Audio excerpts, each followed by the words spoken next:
I need something smuggled out of the city. It's just cargo, Joel. I just want some simple gear, enough to set me on my way. I reckon it's got something to do with that girl. It's got everything to do with that little girl. Can't be any worse than in here. We're shitty people, Joel. It's been that way for a long time. We are survivors. This is our chance. It is over, Tess! What are you so afraid of? You're treading on some mighty thin ice here. What do we do? You make every shot count. You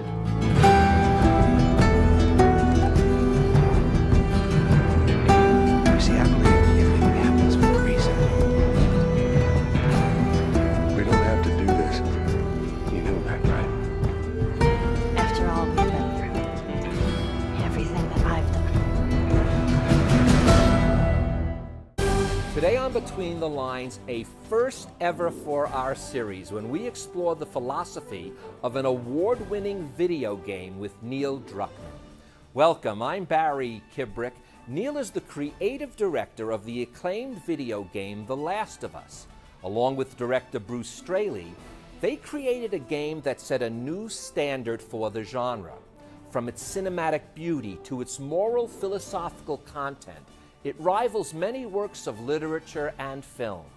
Whether you ever played a video game or only heard about the negative aspects portrayed in the media, prepare to be enlightened as we explore the deep issues that have plagued mankind since the beginning of time. I'm a writer today because I was a reader when I was 11 years old, and it was... You do not need to prove your state of happiness to anybody. Most of these speeches were as much as a month in preparation. The characters, the heroes in this book, are seekers of truth in a story that involves a lot of I corruption. don't get a chance to really talk about what's real, and it's the purpose for me.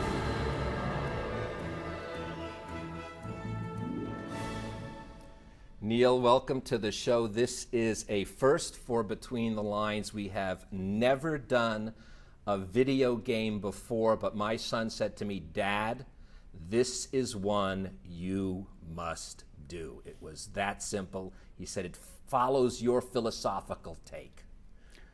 Thank you. It's a pleasure to be here. We'll see how much we can discuss and get into that. Well, we're going to, because I always offer, even though my viewers know, I am going to discuss strictly the philosophical, moral, all the issues that have faced mankind throughout history. I'm going to bring up because this game has elements of it that one could talk about that way. But since it's fictional, would you like to give a little brief something about what it's about? Or if you're not, I'd be happy to. I mean, I could just say at its core, it's ultimately it's a love story between a father and a daughter, and the kind of very human journey that they go on. And it's surrounded, right, by this horrible infection that has kind of devastated mankind. But it's at its core, the thing that we kept coming back to is that relationship, that bond between these two characters. And also, it's not only the bond between those two characters, but it is a sense, the struggle, as my son Eli said, it's the struggle of humanity and its ability to struggle and survive. Yeah, one of the things that Bruce Straley, the game director, and I like what we call the B story of this. Like the A story is Joel and Ellie and kind of their struggles and their arcs. But the B stories we wanted to explore is like once society collapses, once kind of the government, the rules that we know, the conveniences that we know are gone, what's left of mankind? And we kind of, as these two characters go on this journey, every place they stop, we kind of explore a different faction and how they deal now with the lack of supplies or the threat of the infection or the infected or the threat of other humans. So that's kind of explored throughout the journey. Well, let's explore this journey a bit, because one thing that was interesting is I started to physically play it, and I couldn't. I have not played video games. It was difficult. So my son did the physical manipulations while I watched it. And one thing that was extremely unique for an experience for me, as someone who's done this with films, television, and books mostly, in fact, on this show, was for some reason the the storyline as well as the philosophical underpinnings, because I guess it's so visceral when you're playing the game and controlling the character, or you know that the person next to you is controlling it, it sticks in your mind even deeper on one level than a great work of literature or a cinematic masterpiece to some extent. Well, that's the benefit, I mean, of making this game, is that we knew we could leverage interactivity. We knew we could leverage mechanics, and these characters are under constant duress, constant tension, that we could then replicate through what the player is feeling. So that when, let's say, I'm slammed against the wall as Joel and Ellie picks up a brick and throws the guy and gives me a reprieve, a moment to kind of collect myself and save myself, it's like I'm forming a bond with her through actions that I'm taking, and and again, it's something completely unique to video games. No other kind of form of medium can get you to feel that kind of connection to another character. And when you feel it, it does stick differently with you. It makes it. It was funny. I told my family last night I could physically do this show without my notes. I won't, because I like to go in like you do in the game. I have a story arc I want to follow, but it's that kind of a feeling, no doubt about it. And I do want to warn everyone, though. The violence of this game is intense. It cannot be denied. The violence is intense. It's rated M for mature players only. But what is important is that the violence is not gratuitous. The violence is as violent as it is, and as often as it occurs, there's a purpose for salvation of good versus evil, literally, within the violence. I mean, one thing we were kind of striving for, and we would say this as we're working on the game, is never make it gratuitous, never make it over the top just as a reward for the player. But never underplay it either, because it is such an important part of the story. And as far as, good versus evil, we actually try to approach it as like, it's all a matter of perspective, right? So everybody views themselves as good. Even the people you fight, right? They're survivors just like Joel and Ellie are. But when you try to remove yourself and you try to kind of take on their perspective, you could see how they would view Joel as evil. And a lot of people who have been played through the game kind of get that idea of him. But you know something? I'm going to step in, because I was watching this and I said, at one level that would imply some form of moral relevance or moral relativity to a certain extent, where from one perspective it's not. But there's things here that really do make that change. Let me throw one of them out, in fact. You know for a fact that if children and women, for the most part, especially children, if children are involved with the group, that group is of a higher moral standard than those which are just men, scavengers, or hunters.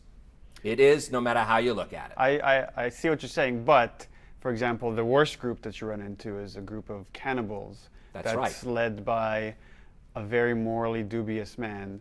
And if you hear the dialogue when Ellie escapes, you hear that they have women and children.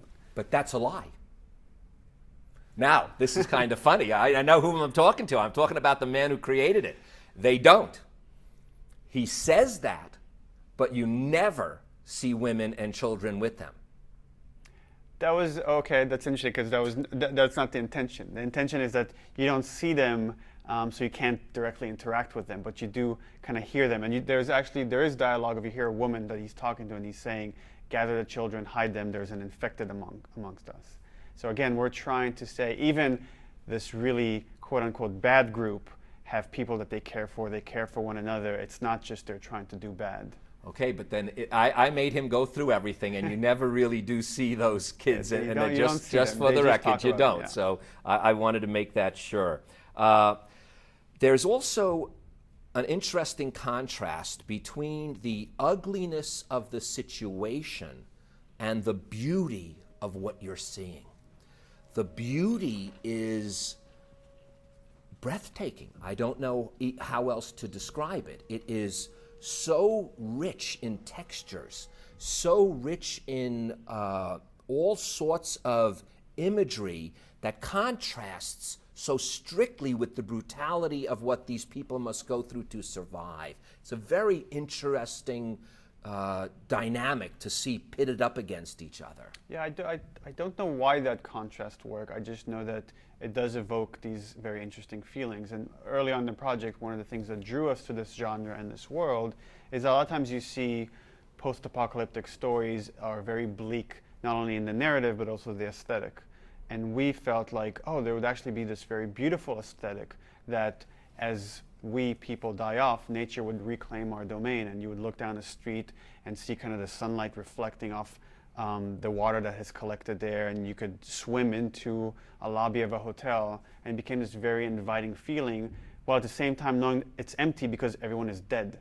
So those two kind of ideas really fight one another, but again, they create this eerie feeling was very unique. Well, you know, it reminded me, and I wrote it down the minute I saw it, as the Mayan culture.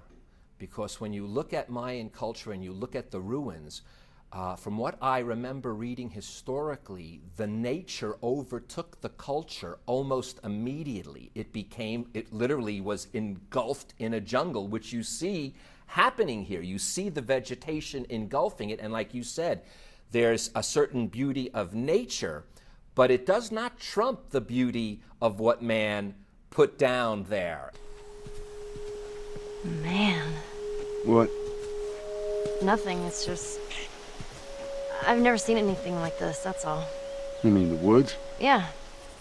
Never walked through the woods. It's kind of cool. It's a kind of an and again, I know that you purposely want us to fight with that issue. That's part of what's going on, and I obviously have my opinion when we play with it.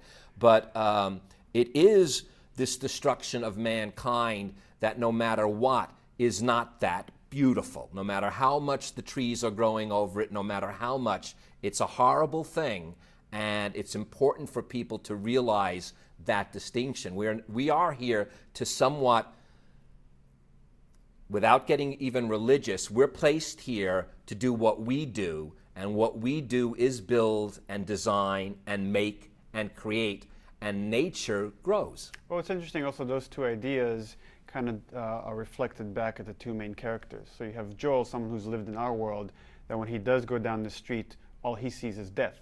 And you have someone like Ellie that was born after this outbreak, and she goes down the street and she just sees the beauty. And again, they have this very different perspective, one because of age, but also because of the very different lives that they have lived.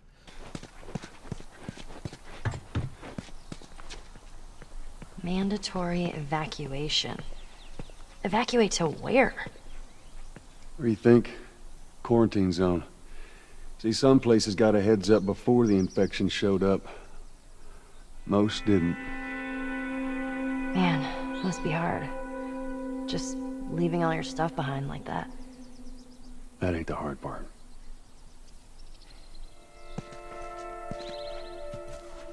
This place is very quaint. Quaint? Well, I don't know. I mean, how would you describe it? Empty. Yeah, that would be another way. The ultimate thing about this game is when it is over, and I'm not going to give any spoilers because I'm not going to say what happens, but when it is over, it forces you to ponder a number of questions. That is built into the game. You cannot help but begin to think in your mind about this scenario. And one of the things that stuck in my mind so deeply is the question, I guess, from the beginning of mankind. What are you willing to sacrifice? And would that sacrifice be the right thing to do? And I could not help but think of the biblical story of Abraham while I was watching this, because he is required to sacrifice his son, his child, and what happens in that story. There is a similar emotional and spiritual aspect to this game that it left me with that feeling. Yeah, and that was very purposeful. Like the story is littered with these people that have these very kind of obsession with what they believe in. With Joel, it turns into protecting Ellie. With someone like Marlene, it's about restoring the country that we used to have, and saving the world. And then when you put those two people against each other, it's the ends. What kind of ends justify the means? I want to take some of the words themselves out a little bit and play with it. And Tess is one of the characters that almost starts off the game to some extent, lets you know what's, sets everything in motion. And her words, I just do it as far as it needs to go. And there's a tremendous aspect that never giving up. It plays through on a number of levels and with a number of characters, some you don't even ever see. But that is a statement of humanity amidst even the most horrific situation. Well, for Tess, and I guess a lot of these other characters, once they find the thing that they truly believe in, the thing that they're willing to sacrifice so much for, they're willing to go to any length to get there. And for Tess, when she hears that Ellie might be immune, it becomes this moment of redemption for her. All of a sudden, she looks at her life and realizes, oh my God, I've done all these horrible things. If I do this one thing right, maybe I could be forgiven for that. And she tries to get Joel to that same state. Redemption. Yeah.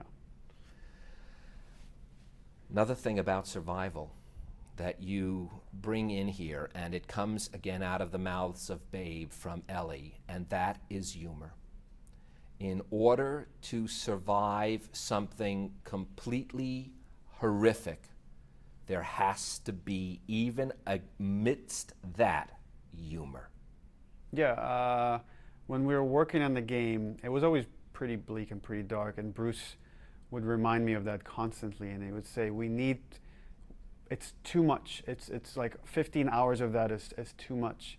And he was right in that, as humans, even in the worst conditions, humor comes out. That's the one thing that kind of keeps us human, is we try to kind of make something normal even when it's not.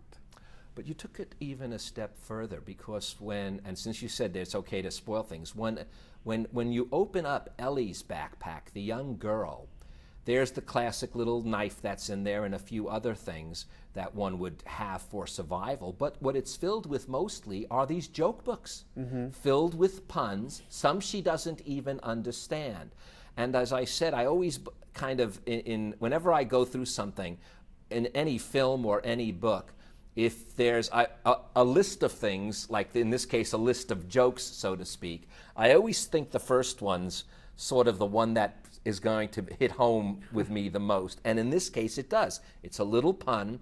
She opens it up, and I have to be careful because I'm almost positive it's the first one because my son claims it is, and he's played the game 6 times. But I understand I was discussing it with someone else, and they didn't even get to this part of it and know this, so it's kind of interesting. But hers is, and this is the exact line, and it's a pun, it doesn't matter how much you push the envelope, it'll still be stationary. And I couldn't help but again think, you guys are pushing the envelope, and it is still something that we're familiar with. It still is stationary. It's a video game. But so that kind of juxtaposition of a pun as the first one, I was taken by it. Yeah, again, that wasn't intentional. The idea with all those puns is like we had this long list that people on the team submitted. We wanted Ellie to say, like, whenever things get too dark and you're hanging out in an area where you just might have killed a bunch of people, that she would be like, you know what, this is too much, and she'd reach in her backpack and just go down this list of jokes. And again, it's the idea with her is that she's really intrigued with this other world, a world where people can just tell jokes or go have coffee or go shopping, and they're not worrying about survival on a moment-to-moment basis. And that idea seems so alien to her. There's also notes from people that you can discover as you go. And one of them is from Ish, and there's no doubt that had to be a play off of Ishmael and Moby Dick, because he's at sea And don't tell me that's just a coincidence. Well, but he's at sea, am I correct? Yes. And he comes back, and his name is Ish. So tell me that one. Go ahead. And then I'll tell you the note. So there's this book, I think it's from the 50s, I'm not sure. It's called Earth Abides. It's one of like the earliest post-apocalyptic books. And the protagonist there is called Ishmael as well. And it's called Ish for short. And that was one of like really kind of main inspirations for us. And the journey, it's like about his whole life and how he survives in this new world after people have passed away. But there was the boat, and we were thinking as well about Ishmael, but it was mainly the Earth Abides protagonist. Well, because he also, and again, it reminds me more of the story of Moby Dick. I didn't see the other thing, but he has the first, actually, now I don't know if this is the first note that he has, but it was this. I have too much faith in humanity. I see that we are still capable of good. And no matter how you want to view this, no matter how ambiguous you leave the ending, you can't help but feel that come out of this game. Yeah, and we try to infuse that with every group, even the horrible hunters, right, that do things. The idea was, in past games, when we were making enemies that you fight, we're like, how do we make them bad? We want to make it very clear that the people you're killing are bad to make you feel okay with it. Here we took the opposite approach to say, everybody that you come up against, how do we humanize them? So that when you kill them in these brutal, desperate ways, you feel maybe a little bit of guilt, or maybe you question a little bit, like, am I doing the right thing here? Am I any different than them? But yet you constantly show us people who are. You have a Sam and a Henry. Yeah. And again, child, always with child, right away you know there's more of a morality going on here. And Henry, is Henry the older brother? Yes. And he says right away, you only take what you have to. The morality of man still shines through, in my opinion. Yeah, again, those two are there to kind of reflect back at Joel and Ellie. But the other thing that Henry does is he leaves Joel and Ellie behind, potentially to die, because the thing that he's obsessed with, the thing that's most important for him, is protecting Sam. Right, that's his own family again. Right. That's that we go back to Abraham and the son. So, and by the way, well, that will be a spoiler of it, so I won't go there. Now, I want to also let people know your company that you work with in this and that you are the creative director of is called Naughty Dog, and PlayStation is the only way you can play this, right? Am I correct that it's available only on one particular system, one game for one system? Yeah, so Naughty Dog many years ago was bought by Sony, Computer Entertainment of America. So all the games we do, everything we do is for PlayStation. So The Last of Us is only playable on PlayStation 3. Now, we talk about morality, and we're about to wrap up, and I want to ask about this. At the end, Joel must lie to Ellie. Mm-hmm. Must. Yes. And that's an interesting, never answered whether it's right thing to do or not. It's up to the player to make that decision.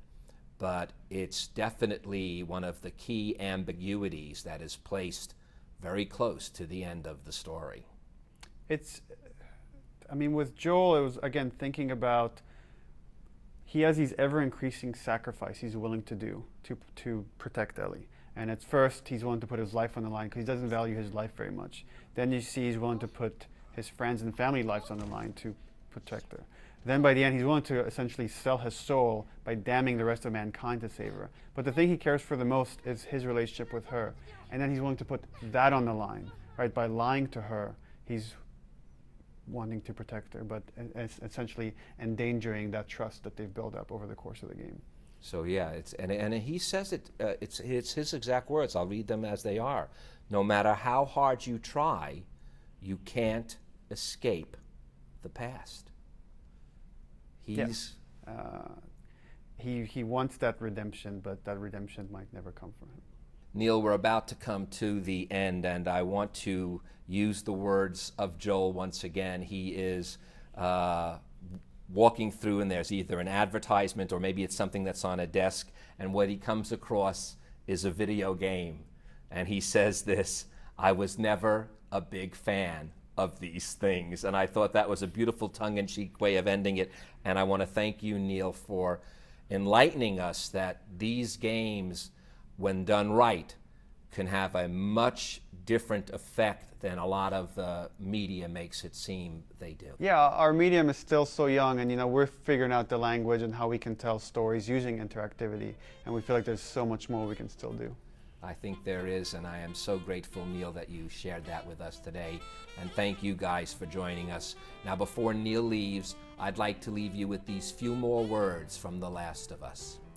You must remember that life is worth living.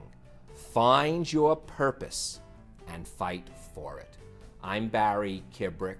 Life is a constant struggle, and between all its ups and downs, you will find your purpose, and it is worth fighting for. Thank you, Neil, so much. Thanks, Barry. My pleasure. Closed captioning for Between the Lines with Barry Kibrick is made possible by your generous contributions to KLCS Education Foundation. Thank you for your support. Please visit us at klcs.org/BTL if you would like to contact Barry or watch an episode of our show online. And go to barrykibrickblogs.com to go further between the lines and read Barry's posts.